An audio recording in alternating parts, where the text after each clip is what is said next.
Hey guys, what's up? Get you guys ready for some retakes here from the end of Unit 4 assessment. Start off here with the first standard 8 EEC 7. So if that's the one that you didn't get proficient or distinguished on, tune in here. Hopefully this makes sense and you can do better here on the retake. Alright, so first off, let's make it a little easier. Let's simplify some stuff here off both sides. So if I see a triangle here, I'm going to take one off both sides. Again, a triangle here and here, so I'll take one off both sides. That's it for the triangles. I've got a circle here though, so let's take a circle off both sides. No more circles. A triangle here, but no more triangles. I got a square here, I can take off a square here. A square here, I can take off a square here. Now all I have left on this one is triangles. All I have left over here are squares and circles. So I can't simplify anymore. So let's figure out how much one of these triangles here is equal to. We're supposed to find the mass of a triangle. So let's see, a circle has a mass of 3. So this is 3 grams right here. A square is 2, so I got a 2, and a 2. 2, 4, 6. And then 3 more makes 9. So 9 grams here, and then I've got what, 1, 2, 3 triangles. So if 3 triangles is equal to 9 grams, I know that 1 triangle must be equal to 3 grams.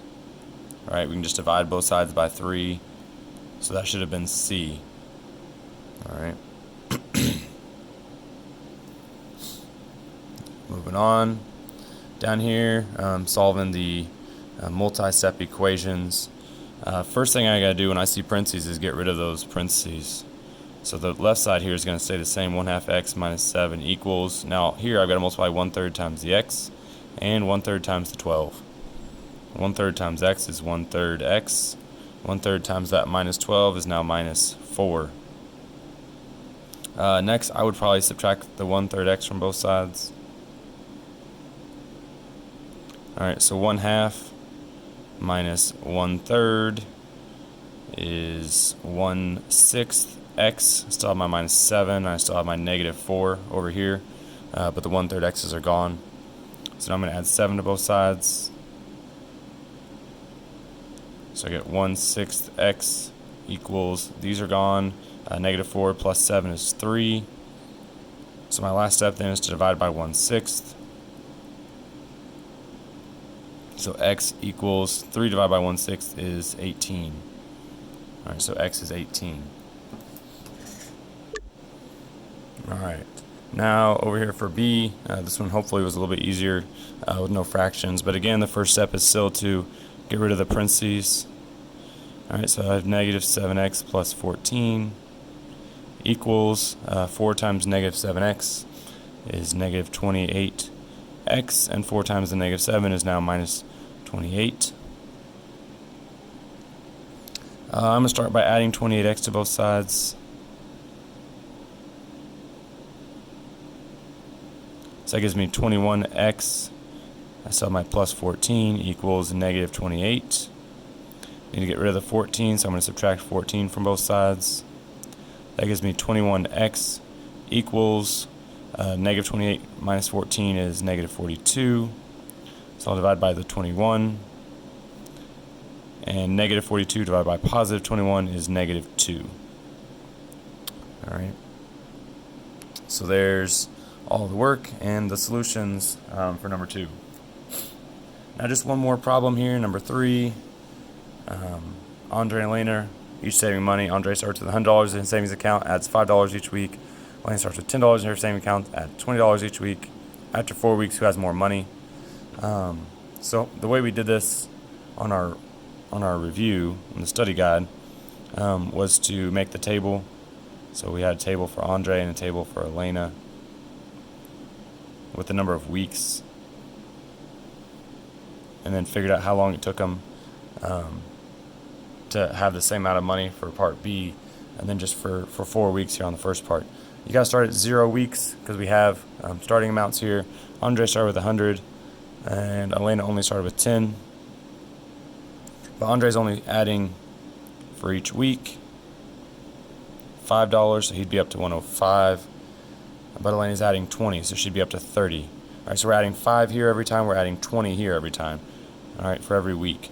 So after 2 weeks, we're at 110. We're at 50. After 3 weeks, we're at 115.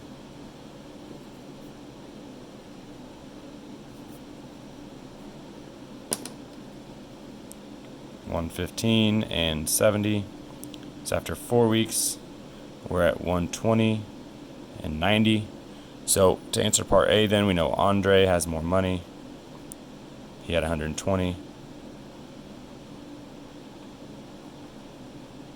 Andre has more than Elena, 90. And to find out when they have the same amount, we could just continue this pattern here. So 125 and 110. And then we'd have 130 and 130. So after 6 weeks, they have the same amount. All right, but that is not necessarily the way we want to be able to solve that as 8th graders. As 8th graders, hopefully we can set up that multi-step equation to solve. Andre's equation would be y equals 5x, $5 per week, plus $100 you started with. And Elena's would be y equals 20x plus 5, $20 per week, plus the $5 she started with. So when we set those up equal to each other and solve, 5x plus 100, we want to know when that's going to be the same as 20x plus 5. So start solving that, minus 5x from both sides. We have 100 equals 15x plus 5. Subtract 5 from both sides. Whoops. I don't know why I drew that line already. Subtract 5 from both sides. So 95 is equal to 15x. So when we divide by 15, x equals 6. All right, so that'd be our preferred way of solving that. If this was a system of equations problem, you had to plug that 6 back in to either one of these. We could do y equals 20 times 6 plus 5 to figure out how much money she'd have after those weeks.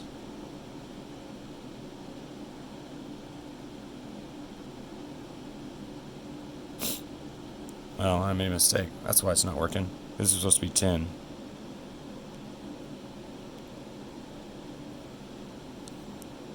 I was wondering why that wasn't going to add up to 130. It's a good thing I was checking it. So that should have been 10.